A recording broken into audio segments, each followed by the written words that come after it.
आपल्याला आपल्याच महापुरुषांचा अभिमान असला पाहिजे, आपल्याच धर्माचा अभिमान असला पाहिजे। मला फार कधी कधी वाईट वाटतं काही गोष्टींचं, मी जाहीरपणे बोलत असतो।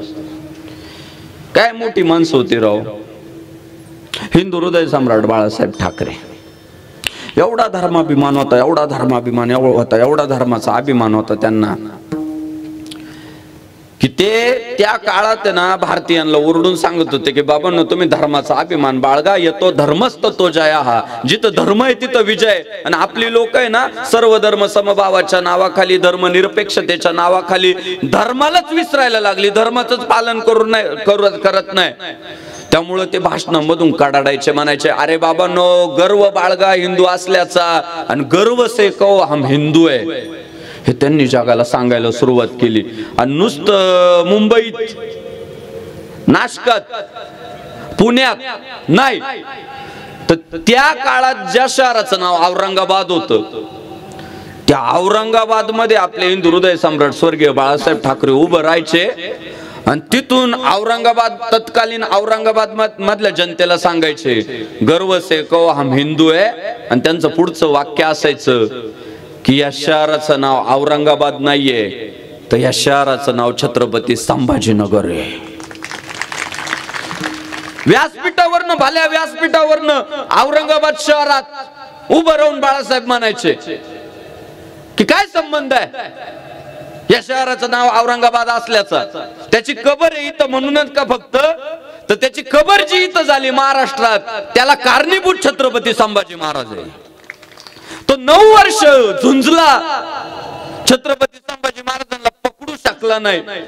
शेवटी आमच्यातली लोक फितूर झाली, तेव्हा छत्रपती संभाजी महाराज औरंग्याला सापडले।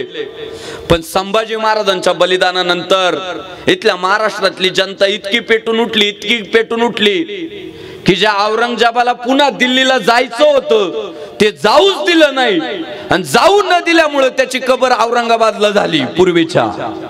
मग ते औरंगाबाद नाही, ते छत्रपती संभाजीनगर आहे की आमच्या महाराष्ट्राचं मानत्व टिकलं ते संभाजी महाराजांमुळं, इथला धर्म टिकला तो संभाजी महाराजांमुळं। आणि ह्या महाराष्ट्रात त्या शहराचं नाव औरंगाबाद असायची काय गरज आहे, ते छत्रपती संभाजीनगर आहे। हे ते बाबा कुठं काढायचा, ही ढारकळी असायची औरंगाबाद मध्ये। आणि जेव्हा बाळासाहेब असे ढारकळी फोडायचे ना, कबरीतला औरंग्या सुद्धा कानायचा, ऐक हा, त्याला सुद्धा ताप व्हायचा काय चाललंय बा। पण बाळासाहेबांनी कधी त्यांचं व्रत सोडलं नाही। संभाजीनगर, संभाजीनगर, त्यांच्या कार्यकर्त्यांनी संभाजीनगर, हिंदुत्वनिष्ठ सगळ्या लोकांनी संभाजीनगर। सामनामध्ये बाबा त्यांनी कधी छापलं नाही औरंगाबाद, संभाजीनगर। कागदावर काय होतं, औरंगाबाद। सरकारी इमारतींवर काय होतं, औरंगाबाद। बस स्टँडवर काय होतं, औरंगाबाद।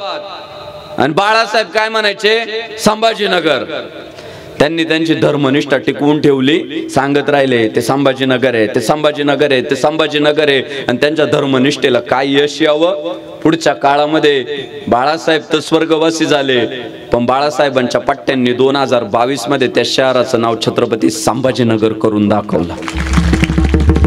माझा मुद्दा इथं संपत नाही, माझा मुद्दा इथं आहे की जेव्हा कागदावर औरंगाबाद होतं तेव्हा बाळासाहेब त्याला संभाजीनगर मानायचे। जेव्हा सरकारी इमारतींवर औरंगाबाद होतं तेव्हा बाळासाहेब त्याला संभाजीनगरच मानायचे। जेव्हा बस स्टॉपवर औरंगाबाद होतं तेव्हा स्वर्गीय बाळासाहेब ठाकरे त्याला संभाजीनगरच म्हणायचे। 2024 मधलं दुर्दैव तुम्हाला सांगतो, आता कागदावर छत्रपती संभाजीनगर झालंय, सरकारी इमारतींवर छत्रपती संभाजीनगर झालंय, बस स्टॉपवर छत्रपती संभाजीनगर झालंय, तरी सुद्धा आपल्यातले काही गांडू त्याला अजूनही औरंगाबादच म्हणतात। ही शोकांतिका आहे, ही शोकांतिका आहे। आणि या बदल आपण नाही करायचं तर मग कोणी करायचं? आपलं काम आहे ना आता आपल्या पोरांना शिकवणं छत्रपती संभाजीनगर। आपलं काम आहे ना मुखाने पत्रिकेत छापताना कुठं चालला, छत्रपती संभाजीनगरला चाललो, हे म्हणणं कोणाचं काम आहे? आपलं। कारण परिस्थिती बदलवण्याचं सामर्थ्य हे आपल्यात आहे. आणि आपण जर नाही त्या काळात बाळासाहेबांनी नसता संघर्ष केला तर आज हे यश आपल्याला पाहायला भेटलं असतं का? नसतं पाहायला भेटलं. म्हणून तुम्ही आम्ही ठरवू शकतो की परिस्थिती बदलवणं आमच्या हातात आहे. परिस्थिती टिकवणं, परिस्थितीचं रूपांतरण करणं हे कुणाच्या तर फक्त आमच्या हातात आहे. म्हणून खूप प्रयत्न केले पाहिजे, खूप कष्ट केले पाहिजे. विशेषतः तरुण पिढीने ना परिस्थितीचं भांडवलच नाही केलं पाहिजे. आज दुर्दैव तुम्हाला सांगतो, प्रतिकूल परिस्थितीचं भांडवल करायची लय सवय लागली. काय आहे यापेक्षा काय नाहीये याच्याकडे जास्त आपण लक्ष देतो.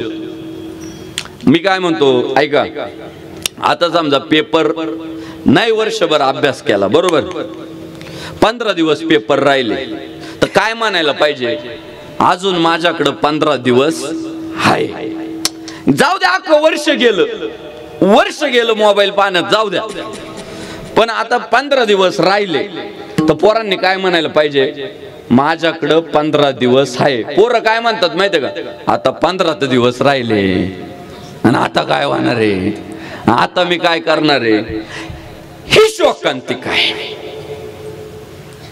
काय नाहीये यापेक्षा काय आहे याचा जेव्हा माणसं विचार करतील आणि हातपाय हलवायला सुरुवात करतील तेव्हा प्रगती होणार आहे. लक्षात ठेवा. मी परभणी जिल्ह्यातलं गाव आहे प्रशांत महाराज, खेड गाव आहे, खूप छोटस गाव आहे, खूप खेड. 10 वर्ष झाले सलग तिथे कीर्तनाला जातो मी, सलग 10 वर्ष. आता 1-2 महिन्यापूर्वी कीर्तनाला गेलो होतो. एक आई माझ्याकडे आली आणि माझ्याजवळ ढासा रडायला लागली रडायला. तिच्या डोळ्यातून अश्रू सुरू झाले. म्हटलं काय झालं?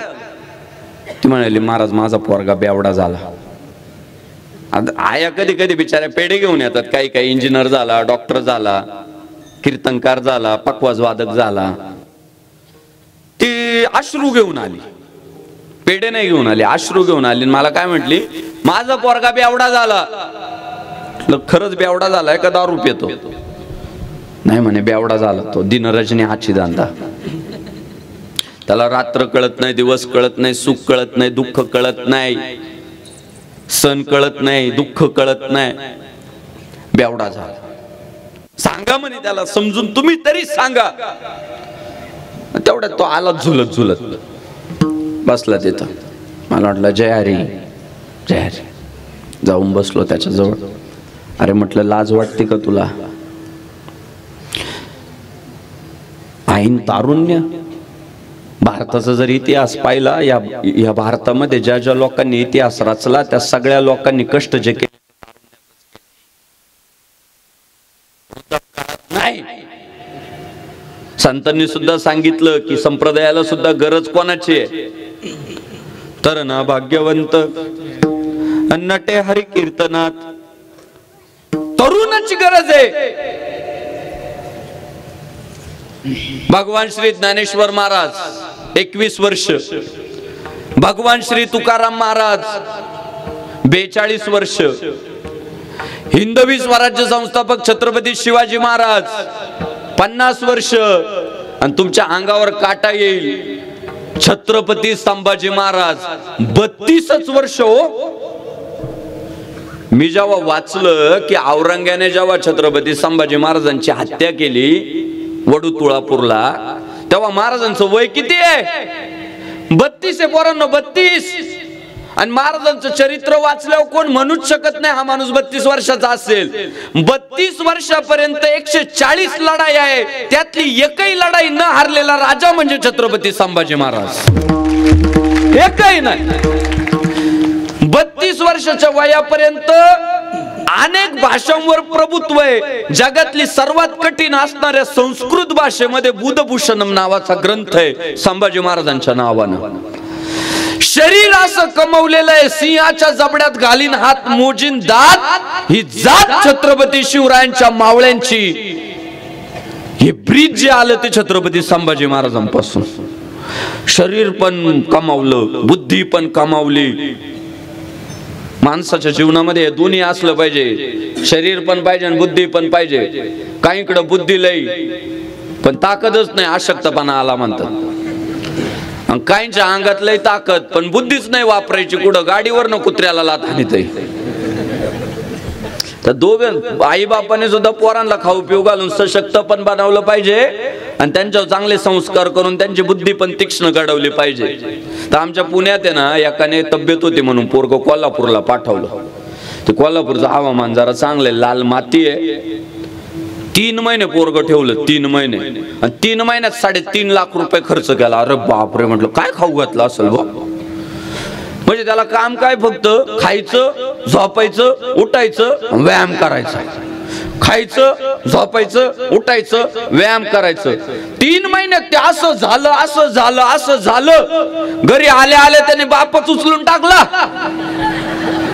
अहो ते बाप मनक्यात गेलं, प्रॉब्लेम झाला त्याचा. मला फोन आला, म्हटला बापू माझं चुकलं काय हो. म्हटलं मी याच्यावर 3.5 लाख रुपये खर्च केले 3 महिन्यात आणि याने आल्या आल्या मलाच उचलून आपटलं. म्हटलं तुमचं चुकलं एवढंच, तुम्ही फक्त त्याच्या शरीराकडे लक्ष दिलं, त्याच्या मेंदूकडे लक्ष दिलं नाही. ही कीर्तन प्रवचन काय देणार आहे आपल्याला? काय देणार आहे मला सांगा? उद्याची भाजी भाकरी देणार आहे आपल्याला सकाळची? नाही.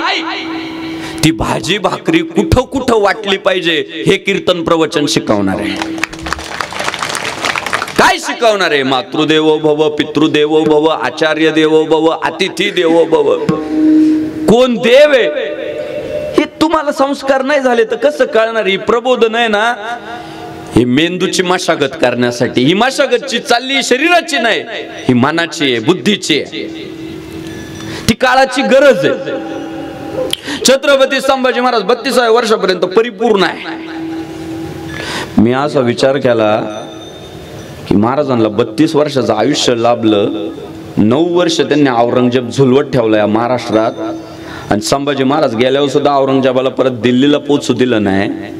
माझं म्हणणं असं आहे की आपले संभाजी राजे जर 100 वर्ष जगले असते ना, तर भगवा फक्त भारतात नाही उभ्या जगात फडकवून दाखवला असता.